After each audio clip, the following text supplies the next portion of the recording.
Recently, during a live interview, tensions erupted when Jasmine Crockett sharply confronted Ilhan Omar over a controversial comment Omar made, prompting Omar to abruptly say, "I'm gonna go for now." But Crockett wasn't about to let it slide. Taking the matter seriously, she demanded to know why Omar would make such a statement at such a critical moment. The real shock came when Crockett refused to let the conversation end there, pressing Omar to address her silence on the Israeli embassy killings during a congressional hearing. What followed left all of America stunned, a powerful, unfiltered moment exposing deep fractures and fierce accountability on one of the nation's most sensitive and divisive issues.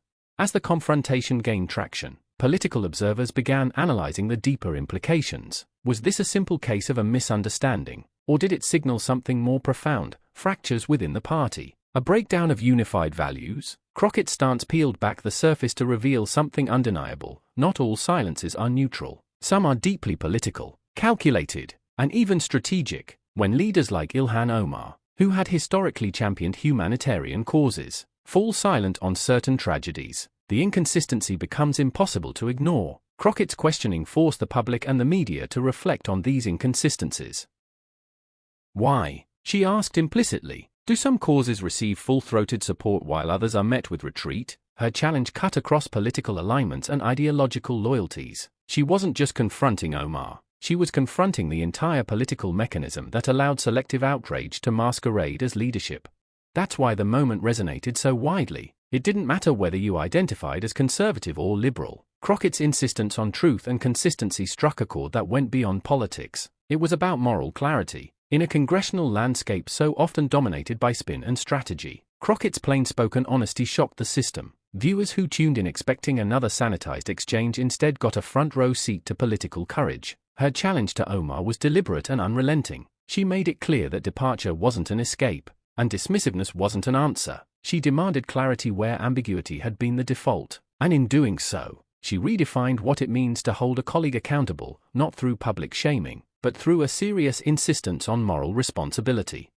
The ripple effects of the exchange could be felt in real time. Social media buzzed not with mere gossip, but with reflections and debate on the role of accountability within Congress. People began sharing stories of international tragedies that had been ignored or underreported. The Israeli embassy killings, once a footnote in a busy news week, were now being revisited and re-examined through the lens of American response, or lack thereof. Journalists began revisiting statements from lawmakers, comparing the urgency with which they responded to different events. Crockett's actions prompted a reckoning not just with one colleague's silence, but with the broader culture of selective advocacy that has infected national discourse. And perhaps that is the greatest legacy of Jasmine's confrontation. It expanded the conversation. What began as a tense exchange between two individuals transformed into a national debate on the ethics of silence. It opened up space for others, both within the halls of power and among the public, to ask uncomfortable questions. Why are certain tragedies treated as political liabilities while others are embraced as moral imperatives? Why do some leaders feel emboldened to speak freely on some issues but mute themselves on others? Jasmine Crockett's stance didn't just critique one woman's choice to exit a conversation. It exposed an entire system that enables avoidance when the political cost of speaking becomes too high.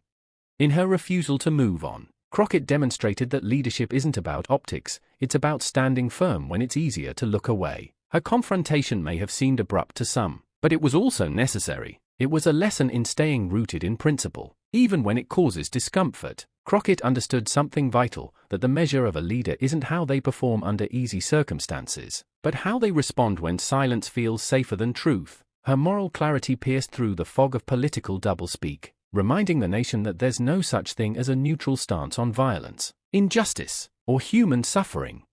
In the weeks that followed, the political fallout continued. Ilhan Omar released a statement clarifying her position, attempting to control the narrative and emphasize her broader record on human rights. But the moment had passed. The damage wasn't about one sentence or one interview, it was about the glaring contrast between expectations and action. The trust lost in those seconds of silence couldn't be regained through a neatly worded press release. Jasmine Crockett had ignited something more enduring than controversy, a demand for authenticity. And as more people reflected on the events surrounding the Israeli embassy, it became clear that Crockett's insistence on facing hard truths had made an irreversible impact on the national conscience.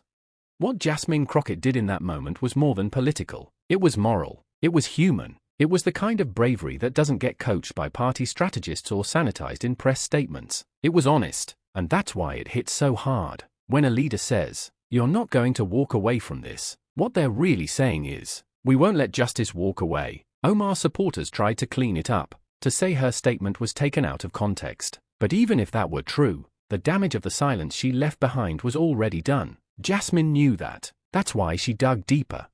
And it wasn't for applause. It wasn't for media attention. It was for the people who never get a hearing. It was for the families whose names we never learn. It was for the victims who didn't get a voice in Congress. Jasmine stood up for them, and in doing so, she showed America what principled leadership actually looks like. The confrontation became more than a viral moment, it became a wake-up call. In an age of performative politics, where sound bites often replace substance, Crockett's refusal to let Omar off the hook reminded the nation that politics is supposed to be about people, and real consequences.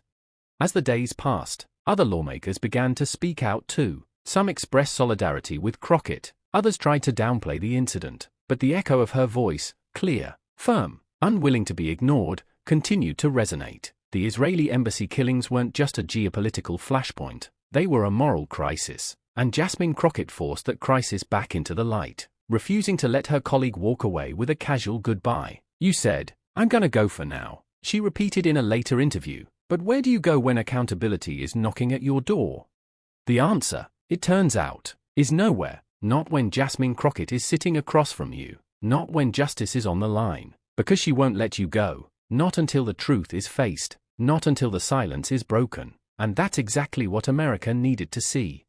Jasmine's courage became a rallying cry, not because she tore someone down, but because she lifted a cause that had been ignored. Her actions underscored the value of persistence, the power of refusing to let critical conversations be cut short by discomfort or political fatigue. She turned a brief moment of dismissal into a full-throated demand for accountability. Her voice didn't just fill a silence, it demanded that others find theirs too. She reminded every person watching that our leaders answer not just to each other, but to the people who trusted them with power. In that moment, Jasmine Crockett proved she understood exactly what that responsibility means.